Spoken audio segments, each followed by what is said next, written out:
Hey, what's up guys, TotallyDubbed here, and today I'm doing a video review on the Rymek, hopefully I pronounced that right, retro Bluetooth mechanical keyboard. Now this is manufactured by Nuki, and have previously made something very similar to this keyboard, but currently this one is on offer on Indiegogo. You can go back the project if you so wish. Links will be down in the description below, so make sure you check them out.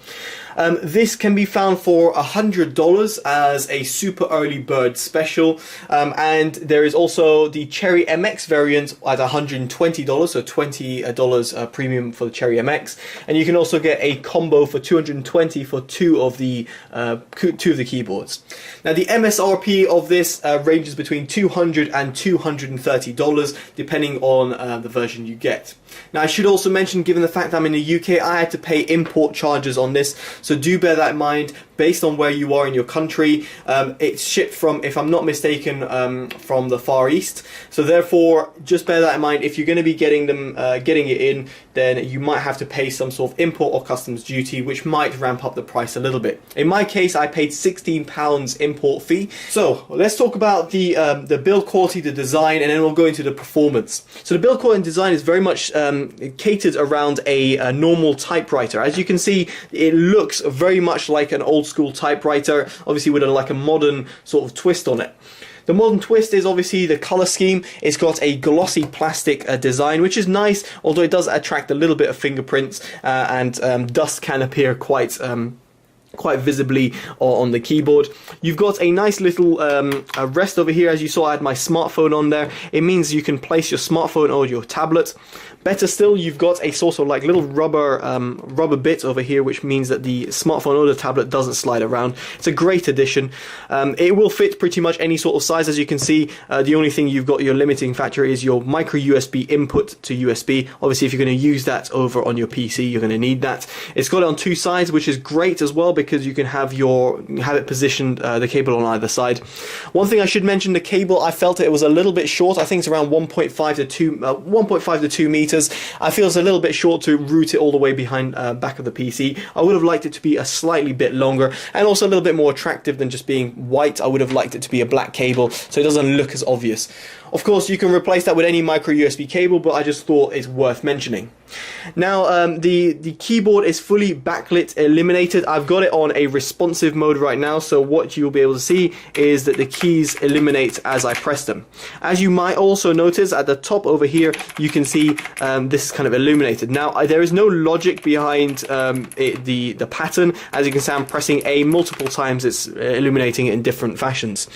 Now, the illuminations can be disabled or changed. So if you press the FM button, you can increase the brightness, and you can decrease the brightness as well, which is always useful. And if you press the FN and the del key, you've got the different modes. So you've got various different modes that hopefully, they might not really appear really well. It might just bring down the brightness of my room, and then you'll be able to see it better. There you go. So as you can see, there's different patterns. Again, all can be adjusted. You can increase the speed or decrease the speed by FN and the left and right arrow keys. If I go onto the delete key, there again, you got pulsating, you got random, you got kind of like a wave function. Now this one's just backlit.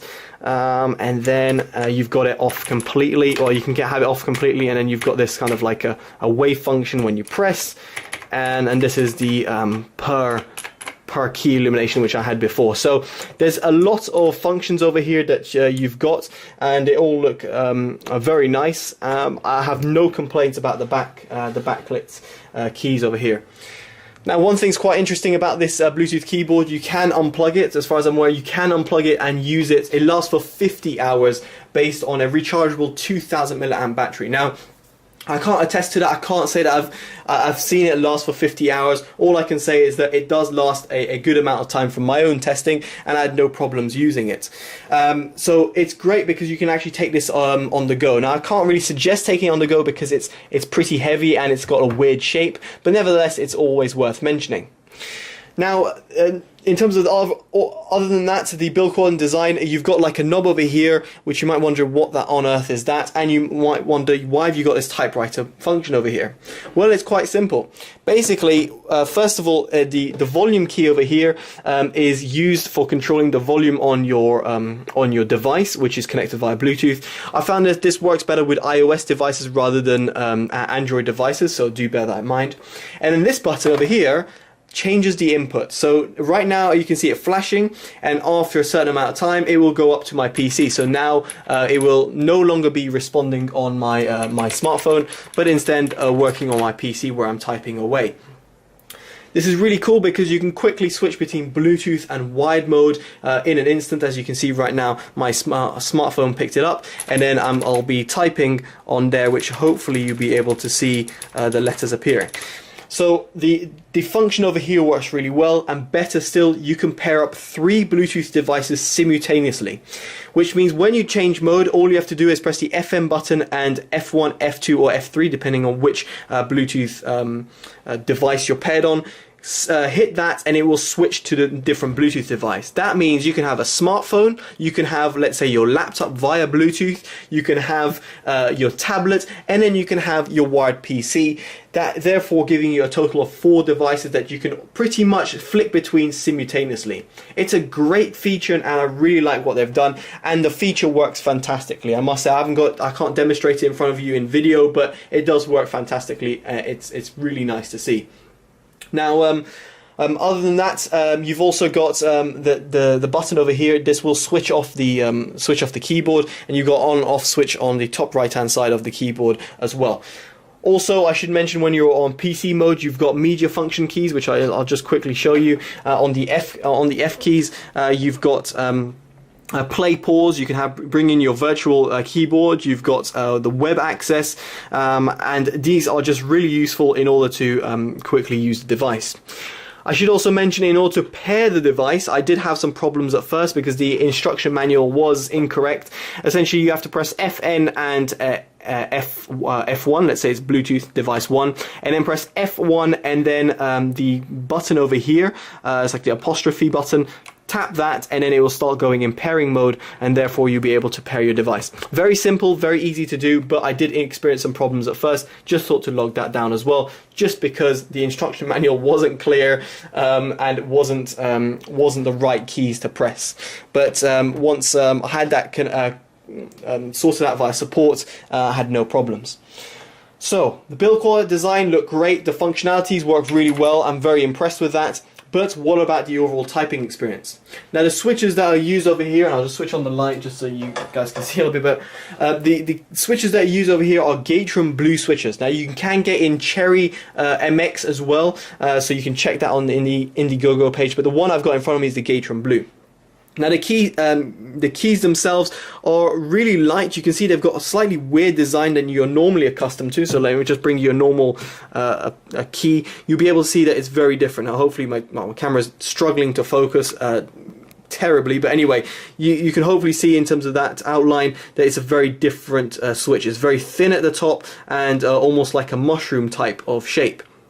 Now, in terms of the key weights, they're very light, they're plasticky, so bear that in mind. You don't get much a key flex or sort of like key wobble on the keyboard itself, which is impressive given the fact that it's got a relatively long stem and a very short distance between the key. Now, if I just bring you guys closer to this, you will be able to see it a little bit better, and if I just try and disable the light, you'll be able to see the switch in a little better depth right there. So you can see the Gatron switch right there. It is kind of embedded, just my finger is just touching it at the top. Now the key itself, the keys themselves feel great. The Gatron switch is used mainly by enthusiasts more than anything, because you don't see them really on by normal manufacturers, if should I say. And I must say it's quite nice. I had no problems pressing it. Now I'll just show you in terms of actuation, like just to show you how it looks like, but now I'm going to go a little bit quiet and just type on the keyboard so you guys can actually hear how it sounds, and then I'll tap on this key switch tester over here with the Cherry MX Blue that I've got on the side.